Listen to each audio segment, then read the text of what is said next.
I'll try as much as possible to be brief and succinct. First of all, Kasmuel, I'd like you to understand that I really, really liked you earlier on and followed most of your teachings and whatnot before you changed sides. Now, I'll start with this. People who are sitting at the front there, the reason why these people out here are very, very angry is very simple. Analogically, as he's using, if you take clean water and take a glass of dirty water, you cannot take that clean water and put in dirty water and say that you're going to be able to clean that dirty water. It does not work like that, Kasmuel. Understand that.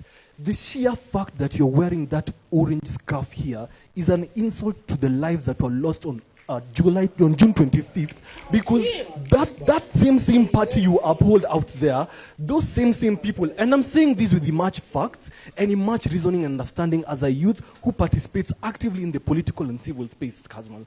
Understand that same party you're holding up here has the same people right now in government who are actively going to be at 336,000 in terms of their salaries on top of what they're getting at the expense of all these youth who are seated here. That is very problematic for all of us, and it does not sit right with anybody here. That is why it incenses us. We are very angry when you literally term her statements as one, very nonsensical and illogical. I mean, literally, for you to come in and say that you've tolerated this nonsense for too long, what is this nonsense these students have here? This is not nonsense in itself. I know you want to say something, Kasmuel, and I'm not going to allow you to say it at the moment. Hear me out. When I came in, he said that 86% of the youth are actively in media and uses social media.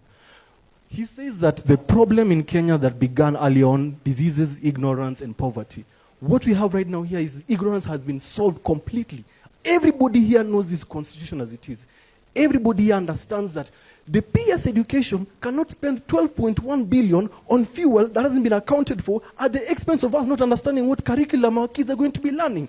It doesn't make sense. And for you to sit there and say that you amalgamate with the top political class and say that they are actually going to help us doesn't help. One,